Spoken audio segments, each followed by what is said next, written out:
বিভিন্ন রাজনৈতিক ভুলবশত কারণে আমরা এতদিন পিছিয়ে ছিলাম। আমরা হাজার হাজার নেতা কর্মীরা অংশগ্রহণ করে দেখাই দেব আমাদের ধানের শীষে এবার সফলভাবে আমরা জয়যুক্ত করে ছাড়বো, এই আশা ব্যক্ত করছি। আজকে থেকে আমরা ধরে নিচ্ছি আপনারা আমাদের কর্মী, আপনারা আমাদের বন্ধু, আজকে থেকে আপনারা আমাদের সহযাত্রী, আমাদের অংশীদার। আপনাদের সুখে দুঃখে আমরা, আমাদের সুখে দুঃখে আপনারা থাকবেন। বিশ্বাস রাখবেন, পাহাড়ি বাঙালির মধ্যে বিএনপি কখনো ভেদাভেদ করে না।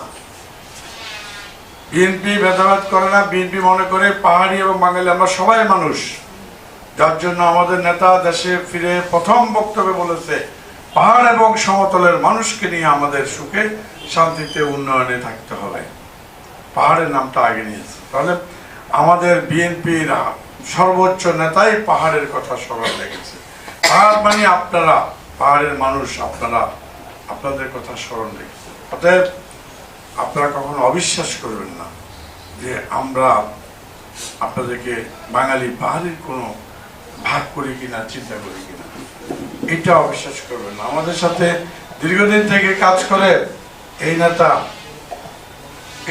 দীর্ঘদিন থেকে আমাদের সাথে কাজ করে, আর উলাপুর মতো করে। হ্যাঁ, আর এই যে অনিমেষ চাকমা, রিঙ্কু, এরা আমাদের সাথে দীর্ঘদিন কাজ করে। যদি আমরা বিএনপি খারাপ হতো, আমরা পাহাড়ি বিরোধী হতাম, তাহলে কিন্তু এরা আমাদের সাথে কাজ করতো না।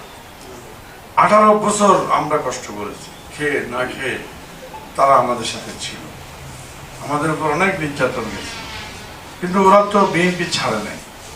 তাই এটাই প্রমাণ করে যে আমরা আপনাদের বন্ধু।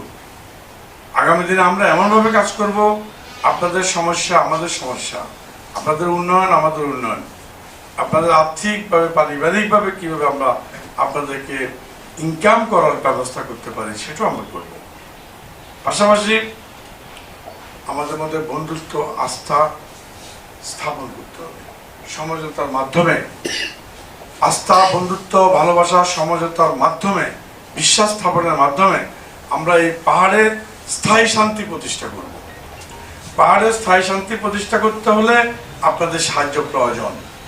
আমি একা পারবো না, আমার দলের চেয়ারম্যানকে লাগবে, আমি করব, উদ্যোগ নেব, আপনাদের সাহায্য লাগবে। তাহলে এই পাহাড় আমরা শান্তির একটা পাহাড়